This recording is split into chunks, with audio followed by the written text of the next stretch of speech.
Those with long memories might recall cheap and cheerful light hatchbacks like the Ford Festiva or the Hyundai XL or even the Daihatsu Charade. Yes, I know that was nearly 20 years ago, and yes, I realise I'm showing my age. But it was a golden age in Australian motoring, where you could get any number of new models for about $15,000. My, how times have changed.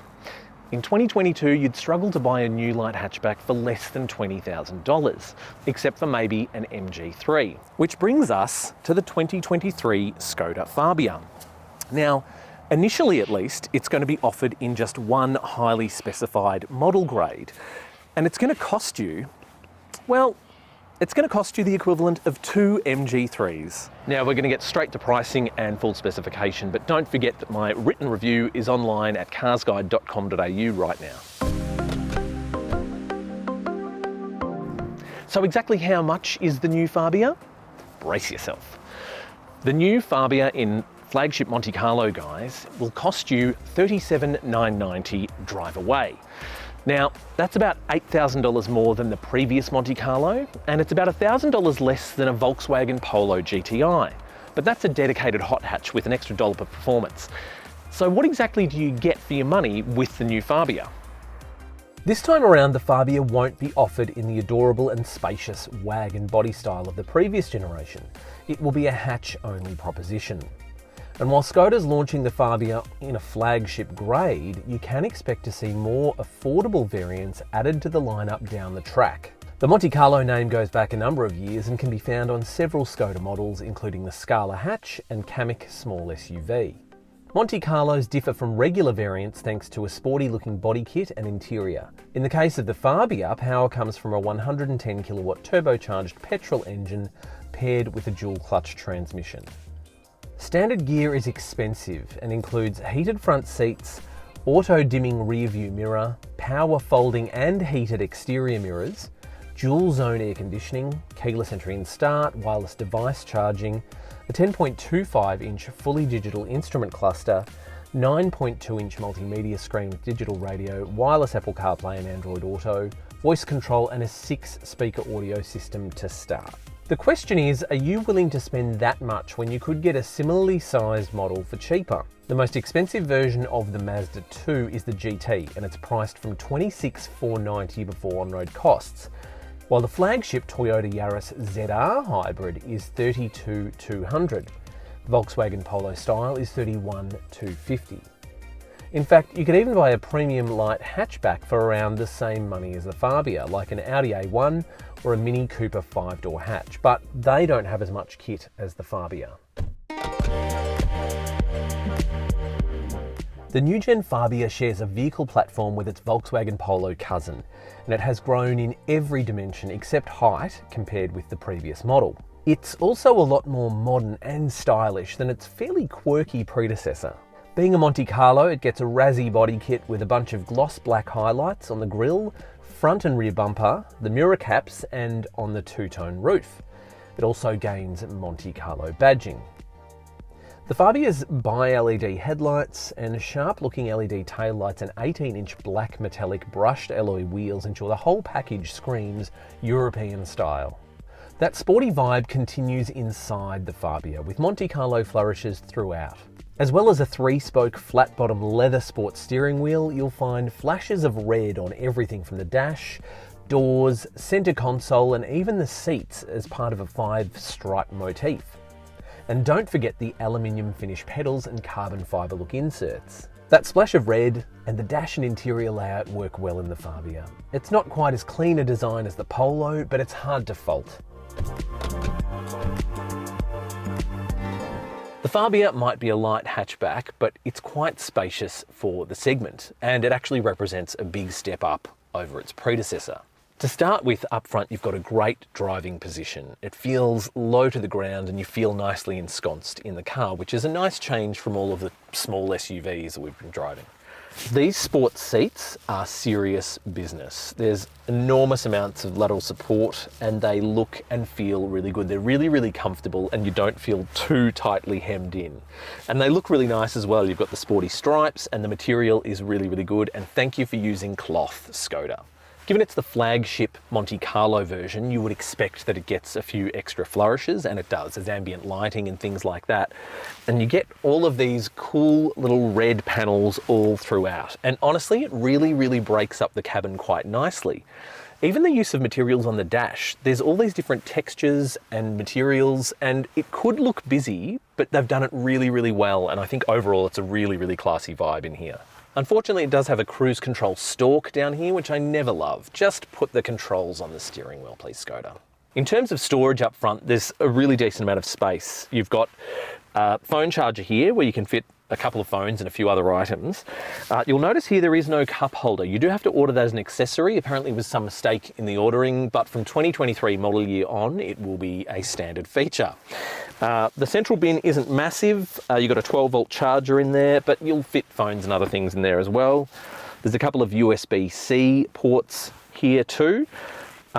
The bottle storage is really decent in the doors. You'll fit a tall bottle and a bunch of other things. And of course, being a Skoda, it's got quirky little things like a bin here, which I think is really, really handy. And of course, the glove box is a really decent size too, so you can fit quite a bit in there. Look, there's not a huge amount of legroom back here, but it is a light hatchback, so we weren't expecting a limousine. I suspect that these chunky sports seats are having a bit of an impact in the rear legroom, and I'd be interested to see when and if a lower grade Fabia comes to Australia without sports seats, whether that will have an impact. I'm sitting behind my 6 foot tall driving position now, and it is a little bit tight. The seats are really comfortable back here. There's a little bit of bucketing, but I really, really like this cloth trim. You've got a bit of nice stitching as well. If there was a bit more legroom, it would actually be quite a comfortable place to sit for a few hours. You've got lower rear air vents and another 2 USB-C chargers, a little storage compartment here. Bottle storage is not great back here. You can get small bottles in, but probably not big ones, and you won't be able to fit much else in there. There's no central armrest for the 60/40 split fold seats in the Monte Carlo, but you get Isofix points on the outboard seats. The Skoda Fabia has quite a decent sized boot for a light hatchback. There's 380 litres of volume in there, and that expands to 1,190 litres when you fold down the rear seats.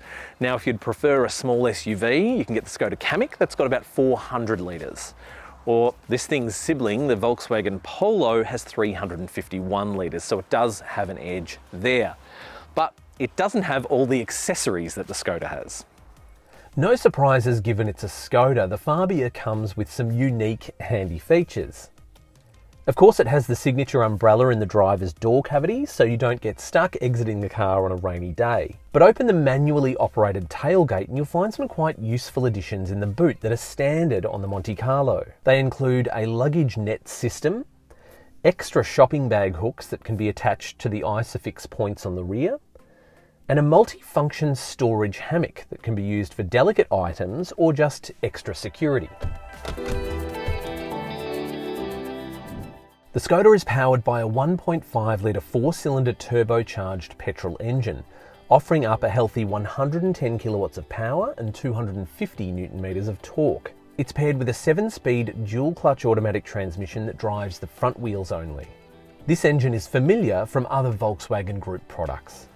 Something else the little Skoda has over its rivals is that power and torque output.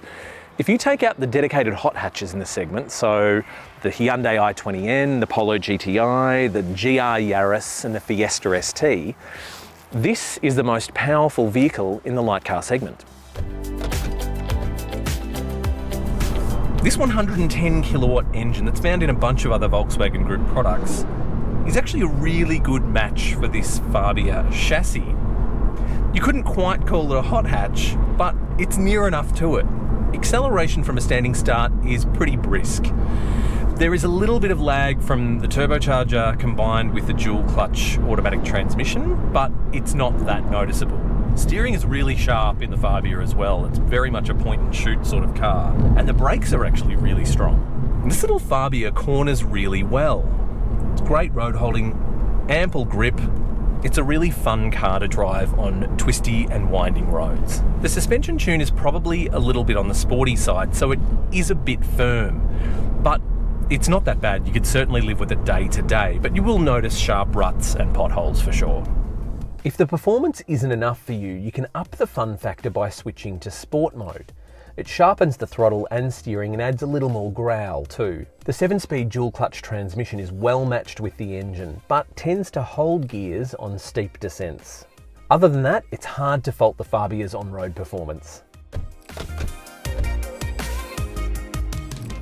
Skoda claims the new-gen Fabia will consume an average of 4.9 litres of petrol per 100 kilometres on the combined cycle. The Fabia requires RON 95 premium fuel, and it has a 40-litre fuel tank. In terms of CO2, the Euro 6 engine emits 113 grams per kilometre. Given we got in and out of different examples of the Fabia at the media launch, we didn't do a fuel test, but keep an eye out for an upcoming full review of the Fabia Monte Carlo. Skoda is offering a healthy list of standard safety gear with the new Fabia. As well as auto emergency braking with pedestrian and cyclist detection, it has driver fatigue detection, lane keeping aid, adaptive cruise control, and a lot more. It has already received a 5-star rating from Crash Safety Watchdog and CAP. The Fabia is not offered with a front centre airbag that can lower the risk of injury between the front passengers in a side collision, but it scored top marks for side impact tests. Read my review for all the details on the safety tech and inclusions. Like other Skoda models, the Fabia is offered with a 5-year unlimited kilometre warranty. The servicing schedule is every 12 months or 15,000 kilometres, whichever occurs first. Capped price servicing packs for the Fabia Monte Carlo cost $1,500 for 5 years or $2,100 for 7 years. Skoda has also just launched service and maintenance subscription plans that allow owners to pay a monthly fee to cover servicing and some parts costs. The Fabia is covered by an initial 1 year of free roadside assist, but if you continue servicing your Fabia with a Skoda dealer, it will be topped up by a year for a maximum of 9 years. Look, there's no getting around the fact that this is a pricey little car.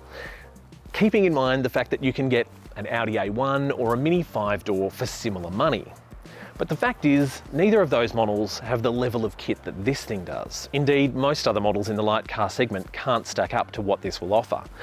So if size doesn't matter, if this is more than enough car for you, then it's absolutely worth looking at. The fact that it's great to drive, it looks fantastic, and it's packed with gear, thankfully, that just helps. If you want more information on the Fabia, head across to the CarsGuide site now.